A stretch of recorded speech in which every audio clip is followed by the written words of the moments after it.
So each sketch cost me like $500-600, but I made them and I put them up online. And funny enough, there was one sketch that he really didn't like. They pointed out, which is a sketch where I basically am in a relationship with a black girl, and I lose my white privilege for a day, and I complain to her about it. A full sketch. So when I made that one, that got nominated for funniest sketch of all of last year by Just for Laughs, and I got back to Just for Laughs last year. And I won several acting awards and a director award. And then we went through so many film festivals. I was in with Queen Latifah at the Hip Hop Film Festival. It was insanity. And this is a sketch that your agent didn't like. Yeah, both my agent and manager. In a world where he gets everything, Brian runs out of luck. Brian, what happened?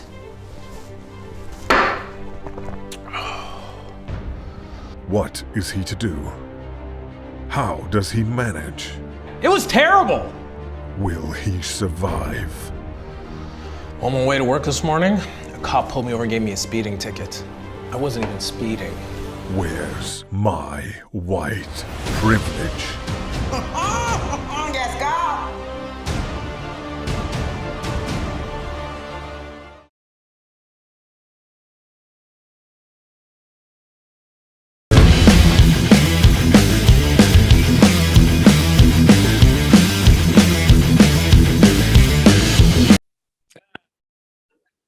Hey, Mike, how are you? Let me see your eye. I know, it was like this. I can't even tell, man. With the lighting, I can't tell. You got shadows over your eyes. I know. Look. That's a good thing. I have sunken eyes. So I was like playing with it, and I was like, oh, good. You won't even notice now. But it was like bigger. So I had like a cloth on it, and I was trying to bring it down. So it's still plump, but you're right, because of the angle I'm on and the shadow. Right. Right. So what was it? What is it? An infection or? I don't know. It's a sty. I had a sty yesterday too, so it was brought down. So it was done by like 8 p.m. last night. Then I woke up today again, and it just, and I was like, oh no, oh no. So, well, I can't tell, man. I can't tell. You said it looked like you got punched in the eye. It doesn't look like it. Yeah. To me. No, it looks good now. But yeah, earlier it was like plump, so it was like half. I had like this type thing. Right. So yeah, it was a little heavy. Cool, man. So you're in your New York apartment? Yeah, basically. Yeah. That's pretty huge for a New York apartment. Hey, man. Yeah, I'm doing okay. How you doing? Yeah, I'm doing all right. I'm doing okay. Are we on? Are we actually doing it? Yeah. I started recording. Yeah. Hello, everyone. Yep. Yeah, well, that's a good way to start. That's a good way to start. Some of these vlogs, man, you guys just start them without telling me they're started, you know? I was going to say a whole racist rant, and now I'm like, oh, thank God. Oh, yeah, that'd be the first thing I'd put up, be a racist rant. Yeah, exactly. Yeah. Michael Harrison, racist rant. I know. Man, I get a bazillion clicks on that. Right? Of course. I'm a huge deal, you know? Well, good. How you?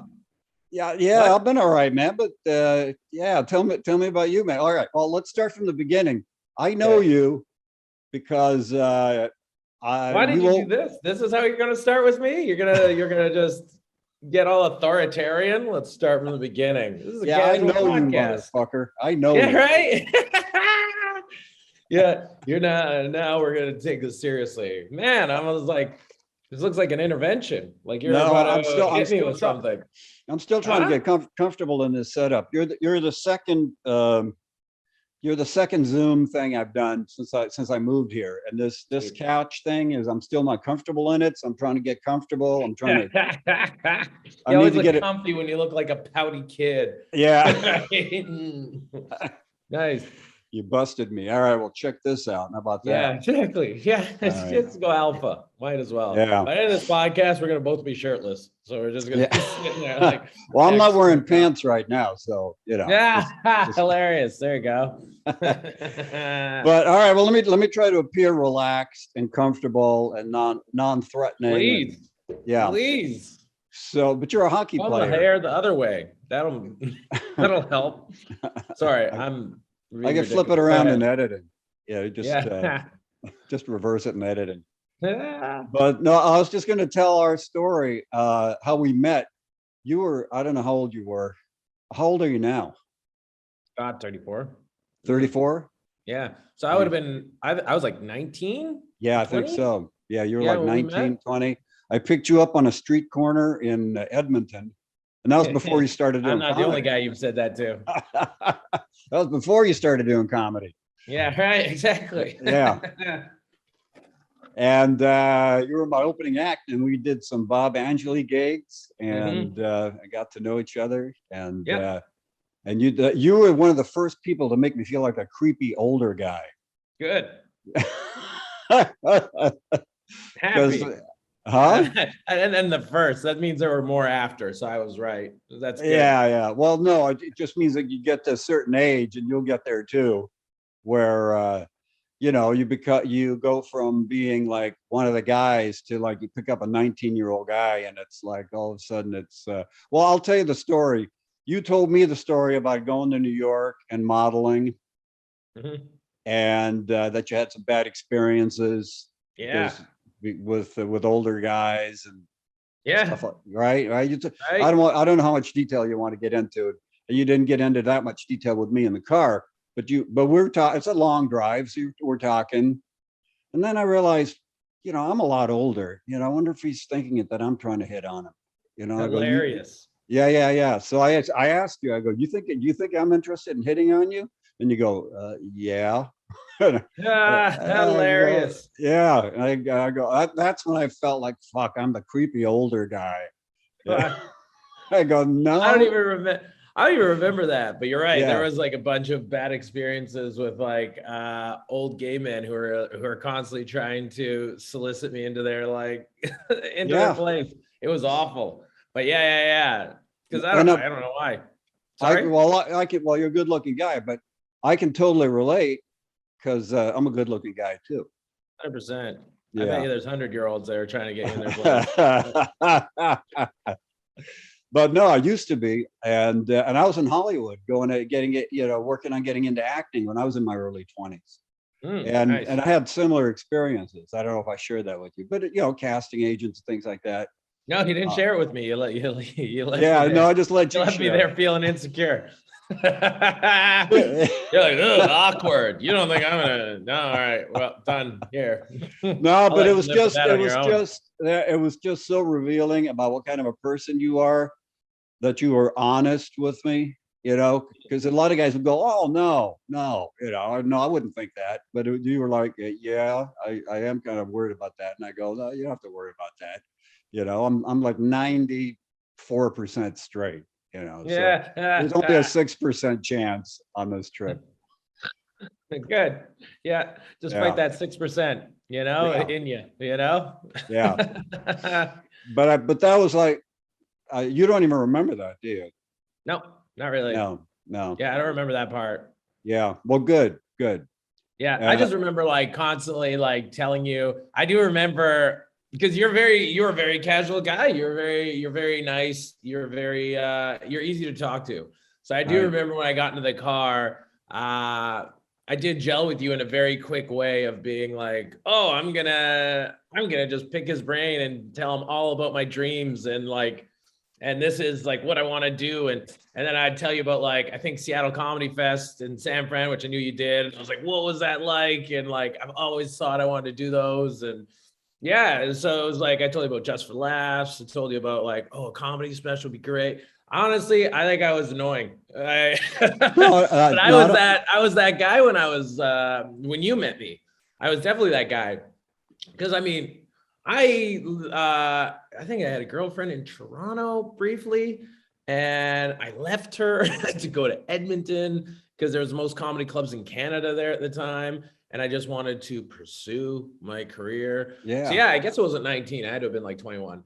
But nonetheless, I was like out there, and yeah, to me, it was like, oh, I'm on the roads for the first time.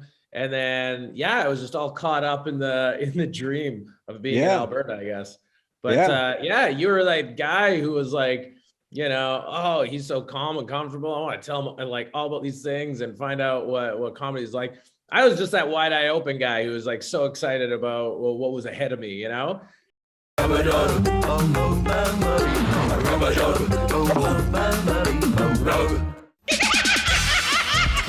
Now, Uncensored, starring Michael Harrison.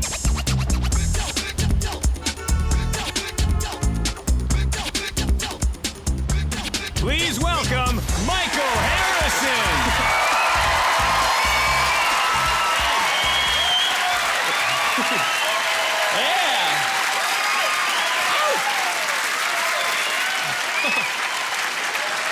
Sweet. Yeah, let's do this. So happy to be here. I love the library. Oh, I love the library. I do. Library lovers here. I love it. Right? Because everything's free. Right? Free movies, free music, free books. It's like Disneyland for cheap people. I love it. And some people take it for granted. Like I was at the library a few weeks ago, and over the intercom, this girl goes, "The internet's now down for 20 minutes. And some girl at the computer goes, "Jesus, what next?" It's like, what next? Ever thought about waiting? Right? There's books and magazines. It's like the ultimate waiting room. But she couldn't. She got up and she started railing the librarian, and this is what I heard her say. She's like, "You know what? We pay taxes. It's your job to maintain this." And I was thinking, if you depend on the library for your email, you probably don't pay taxes.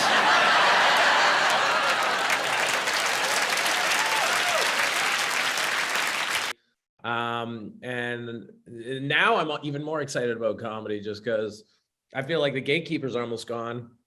To a degree, it's like we're just all entertaining the internet. We're all putting out our own content and stuff. And I'm excited about the projects I'm creating, So it's like, yeah, it's sort of, we live in a very exciting time where we can absolutely cultivate our own fan base. And now on the business end, we could, make all our own money and try to build out that way. Yeah, and you're doing very well with that. Why don't you give me a rundown? Because as I've talked about before on these Zoom casts, once you get to know somebody and they start headlining and you're headlining, you don't see them very often. Yeah. You don't work on the same bill. So when you came to Jokers a few weeks ago in Richland, I hadn't seen you for years. Why don't you bring me up to date, or bring us up to date, the three people that are watching right now? Hey guys. Hey guys, yeah. From that day when I picked you up, that normally watch this, I'm a little disappointed, but yeah, okay. From that time that I picked you up on that street corner in Edmonton, yeah, you've come a long way. You're one of these guys that's like, you've way surpassed my career. You've done more, and yeah, why don't you tell me about it? I mean, there's a lot to tell you. If you're just going from like, hey, remember when I picked up the street corner? Tell me everything since then. Yeah. Like how long is this podcast? God, I mean, there's a lot of stuff. Like, I mean, in Canada, I have my own half-hour special. I got when was that? How long ago was that? When was the first one? First one had to have been like, I think it's 9 years now, 8, maybe Wow. 8 years ago. See, that's fast. Yeah. That's fast. No, then I got Just for Laughs after that. I think the year after that.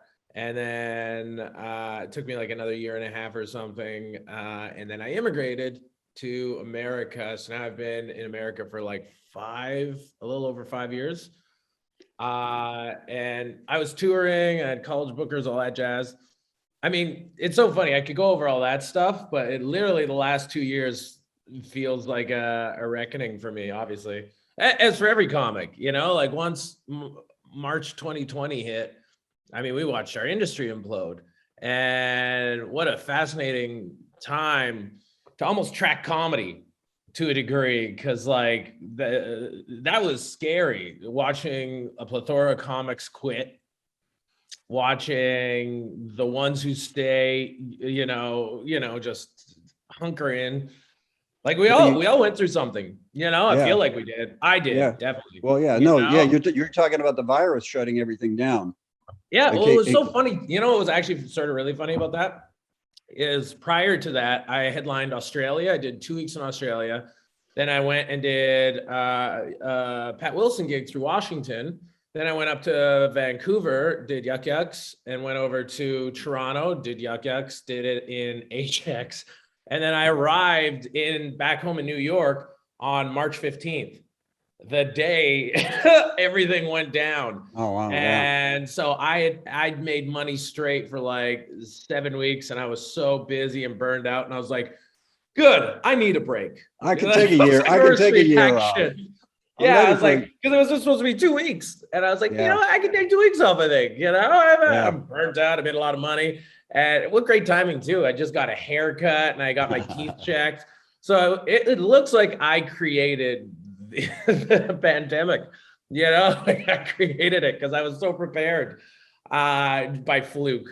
But yeah, I was. And then, you know, it's sort of sunk in after a little bit that I was like, oh my God, the industry, what's going to happen? I didn't know what to do. Like financially, I was fine, at least for, you know, probably a year and some. But at that point, I was like, maybe I should get a job. Like I've never thought of that in my life. And I didn't know what I was doing. I remember like I had like this weird mental breakdown where I legitimately applied at a Costco nearby, and they brought me in for an interview. And I remember the guy looked at my resume and he's like, buddy, you have TV credits and everything. I literally wrote like my fucking TV credits on my resume. Yeah, for Costco. Yeah. Yeah. And he's like, why are you here? And I went, because I think I'm going to die. And he played it off like a joke and laughed and whatnot. But it was hilarious because I needed to tell someone that I was pretty convinced I was going to die soon. Like I didn't know what this disease was. I was like so fucked up. And he hired me. And then I just never went. I never went because I just needed to tell someone that. So I had a heart-to-heart with the Costco guy for my interview, but it was like just something to get me over it. Wait a minute. Why did you think you were going to die? Did I miss something? Did I space out here? No, it's just like this the way the world was. You didn't know anything. Right, Everyone was panicking. right. Everyone was scared. It was like Right. all permeating. Like you got to remember, I was in Okay. New York. Everything was like Right. matchbox here. It was Right. the worst place, and we had bodies hanging out in, Right. like, in the harbor, right, where they had boats where they're bringing dead bodies to it. It was just, Right. it was. You'd never seen New York quiet. It was a shell shock, the absolute shell shock for a minute, and that caught up to me. Where all of a sudden I didn't know what was going on, and I was like, when you don't know anything, you think the worst case scenario. You ever have that minute where you like look at a pimple and you're like, it's cancer? Yeah. You know, like that's my mind went there. Every You know, day. and I didn't know how. I didn't even know I needed to communicate that until I freaked out and applied at a job and then told someone that. And Wow. then I got the job and I didn't even go. Oh. But I was like, it was like just so necessary to let that out. And funny, I felt great once I let that out. Once I was like, oh, Right. okay. Like now I'm back in my zone. I just needed to say that to someone and see a reaction. And then after that, like, I don't know, I just went back to work. Oddly enough, pandemic doesn't stop workaholics from working. So at that point, I mean, TikTok had come out, and we had a curfew, a really strict curfew in New York for like 10 p.m., which I ignored. I knew a buddy's place, like down the street and some, and me and like 3 other comics, we would go there maskless and we'd just get fucking shit-faced almost every day. We'd get hammered and we'd make TikToks and we'd make sketches, and I was learning how to edit, and I was writing like little scripts and stuff, and I was just doing something, you know what I Right. mean? And then I was trying to learn how to make a website, and I made a website. Took me like a month to learn that from scratch through this really, really difficult program. And then after that, I mean, SNL was starting to look for writers. So I wanted to write sketches for it and submit. And Zoom comedy also came up. So all of a sudden I started, doing a lot of Zoom sets. I finally started getting back into stand-up. Like, I know it was only like 3-4 weeks after, but yeah, I was doing that. And then park shows were coming up, and I was on rooftops. And all of a sudden there was all this guerrilla comedy happening, stuff I would have never done before the pandemic, where you're like, oh, go perform outside. And you're like, yeah, fuck you better be paying me a lot. All of a Right. sudden I was like, please, I want to perform under that birch. It was Right. like, that wasn't just me. There were like Saturday Night Live stars with me performing Right. under trees or in Right. Central Park. Like we were, there was a ripple through all of comedy out here in New York, where just so many comedians, it didn't matter what class you're on anymore. We just need to be in parks. We need to be somewhere. And then there was this huge tide of audience who also wanted to follow us and go to these places because they needed a sense of the world and they need to be a part of something. And everyone wanted to do it safely. So it was like, there's honestly a coping through that for comics and then for the audiences. And it was just fascinating. It just changed everything, like in my freaking head. Like I remember prior to the pandemic, I was like trying to write a whole act on vanity. I just wanted to write like an hour on vanity and maybe take it to Edinburgh. And I had all these like interesting takes and stuff like that. And it was really squeaky clean and stuff. And by the time like I was going through this pandemic, I was like, none of this matters anymore. Like now that matters is like humans and relations. And I became so bored of what I was doing. I was like, this doesn't matter anymore, And so anyways, let's get back to the Saturday Night Live thing. So then there's like these looking for writers, and this is gonna probably be the worst year to submit because everyone's gonna be going for this because everyone's home. So I wanted to, I didn't care. And I got it really late and I had to write like 5 sketches in like 7 days. And I wrote them. And then the agent who's going to submit them didn't like them. And he's like, I don't feel comfortable. I'm not going to submit it. I was like, what? So my Canadian agent submitted it. And then in my head, I was like, well, hell with that. Like, I think it's funny. I'll make these myself. And so each sketch cost me like $500-600, but I made them and I put them up online. And funny enough, there was one sketch that he really didn't like, they pointed out, which is a sketch where I basically am in a relationship with a Black girl and I lose my white privilege for a day and I complain to her about it. A full sketch. So when I made that one, that got nominated for funniest sketch of all of last year by Just for Laughs. And I got back to Just for Laughs last year. And I won several acting awards and a director award. And then we went through so many film festivals. I was in with Queen Latifah at the Hip Hop Film Festival. It was insanity. And this is a sketch that your agent didn't like. Yeah, both my agent and manager. Because people are chickens. To a degree, they're just like, this is very insensitive. And you're like, I don't think it is. I don't think I'm not coming from a bad place. I'm showing you a human that exists. And not only that, but it was like all my Black friends loved it. You know what I mean? How it's like, I just felt like through the prism of a white person, they're like, we're going to be safe and this is whatever. But meanwhile, like my Black friends are like, no, this exists. You got to do this sketch. This is great. Yeah. And so their encouragement also like sort of helped me feel comfortable making it. It costs a lot of money, actually, that one. Just because it's submitted to film festival. Is it online now? Yeah, I put it up like last week. It's called Where's My White Privilege? Where's My White Privilege? Okay. Yeah. And so, it's on my YouTube. And that became really good for me. And I mean, all sketches did, actually. All sketches. You mind if I put it on here? Was really successful and did well for me. Mind if I put it in the They were all building blocks to teach me started learning how to edit well and how to direct well and stuff. But the funny thing is once I started doing that, I became more emboldened. And then there was this idea I remember I once pitched as a TV show where I make comedians debating character. And all of a sudden I was hanging out with another comic. And at this point, I also started touring a bit, and even before then, oh my God, there's so much stuff actually that I keep thinking I've forgotten the last 2 years. It was a busy 2 years, but I got a dry bar special that I shot March of 2021. And going back to stand-up, the vanity thing that I was working on, most of it, I just put on that dry bar special. That dry bar special came out great because like I got offered a dry bar special, I think in their first or second year.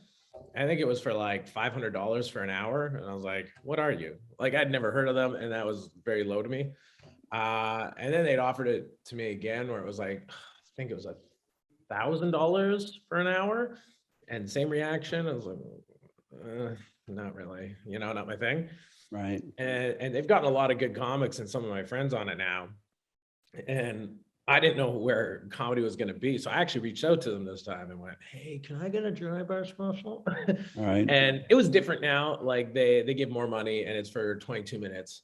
And so it was just perfect. And I was like, great. And I was like, I want to throw away a huge chunk of that vanity act I was working on. I'm just going to throw it away. And I'm going to put in this dry bar special. So I retooled it, put a few different things in it, and then packaged it and gave it to them. And it turned out great. I think it's coming out this year. I've already seen it now. It's edited and I love it. The only thing I didn't love is that like I was there during another wave. So there was only 30 people in the audience. Yeah. So it looks like I'm not a big deal. Yeah, they're gonna have to sweeten that. It was just hilarious how they're like spread out and I'm just playing like it's huge. But yeah, it was good. The material's great, but you know, to a part you're like, I don't think I got the real dry bar experience. I've seen them, they're always packed, but nonetheless, I did that. So that was really nice. I got to get rid of all that old or that material I was working on because I knew as things were calming down, I wanted to work on something fresh and different again towards my stand-up. And I just wanted to write like sort of how I was feeling or how I was, you know, coming through on the other side of this. Because I feel like a lot of us had personality changes. A lot of us had a change of perspective from everything we were going through. And so I wanted to be open to talk about that and to guide myself that way. But nonetheless, back to that podcasting, I turned a TV pitch that I had where comedians debating character into a podcast. I knew a buddy who'd opened for me. He was from Boston and he opened for me at Governor's. So he was just moving. And I told him the idea and he's like, yeah, I'd love to do this. And then I was like, great, now I have to do it. And I only knew one guy with podcast equipment in my area. And I asked him, and it was hilarious because like, I guess I didn't know him that well, but I was like, hey, you know, could you like, let me use your podcast equipment and make this thing? And I might even put you in a few episodes, you know? And he's like, yeah, sweet. He's such a good dude. So before my buddy moved over, from Boston, it was going to be like in a month. So I was like, cool, I'm going to do some practice ones with this guy, Jake. He's the guy who owned the podcast equipment. And I'll do some stuff with him just to practice so I could get my format figured out for the podcast, you know, and how I was going to do it. And so I brought some other friends in and I did Santa Claus versus Easter Bunny on what's the best holiday. Very simple one. And that was going to be my first episode. And I was like, okay, Jake, you're going to be Santa. You're the Easter Bunny. Let's just do this. I got questions. I'm going to prepare. Let's figure out like the format. And I did it twice and Jake just killed everybody.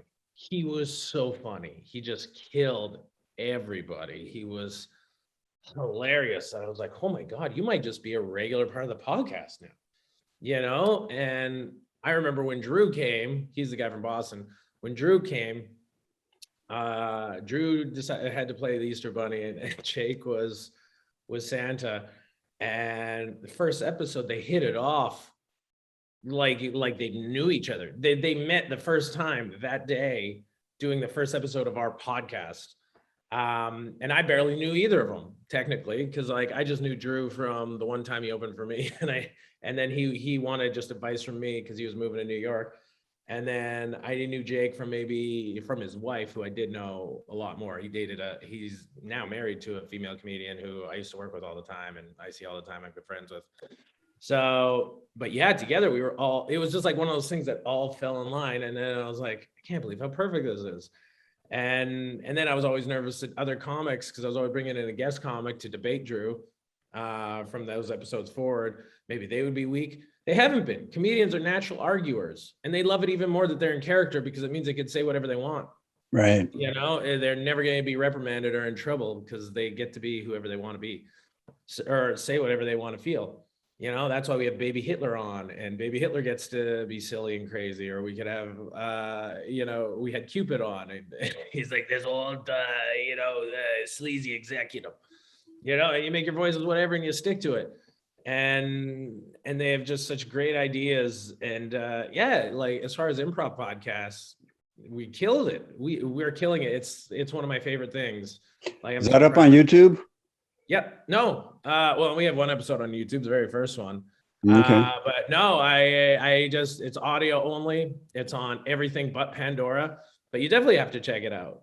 100%. It's awesome. Our last episode was Donald Trump versus the most sensitive man on the world on should free speech be free, you know? So yeah, and we've had so many other I thought Donald Trump was the most sensitive man in the world. That's fair. That is fair. Man, yeah, that's a good argument too. Yeah. I think I did sort of attack him for that, but the other guy is pretty crazy. You know, our next one, we've got the red M&M versus a candy racist on our M&Ms being too political. So we got a lot of ground to cover. On top of that, past episodes, we had a talking dog versus a drunk idiot on who's man's best friend. We had, what is it, a vegan dominatrix versus a cannibal on what's the best fad diet. We had The Rock versus an Olympic wrestler on is Olympic wrestling fake. We had Baby Hitler versus Doc Brown on should time travel exist. You know, so then they debate all these ideas, and then Jake judges in character, you know. So for like Doc Brown versus Baby Hitler, he judged as Elon Musk, you know, and we just have all these crazy scenarios. It's been wild, a lot of fun. And plus, like, Jake and Drew are hysterical. So I'm really lucky to have this thing set up, and I can't believe how the stars aligned and made it so quality. So yeah, for the three people listening, definitely check out Character Debates and enjoy. So instead of dying, you actually came more alive. Sorry? So instead of, can you hear me okay? Yep. Okay. So instead of dying, you actually, now I'm yelling. Instead of dying, you actually found more life in your career or in your life or in your creativity.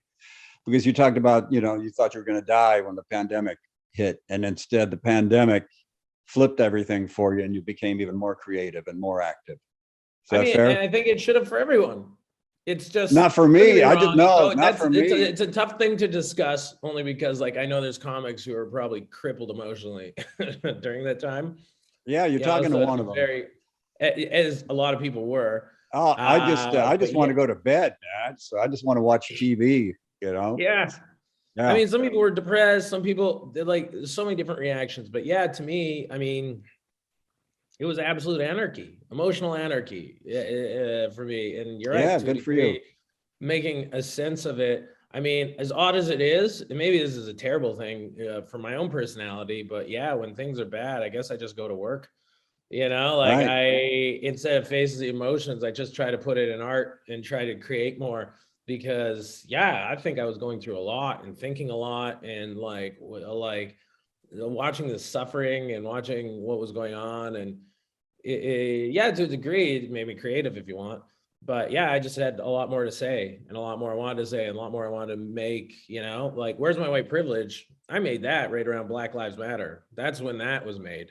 You know, so I wanted to, you know.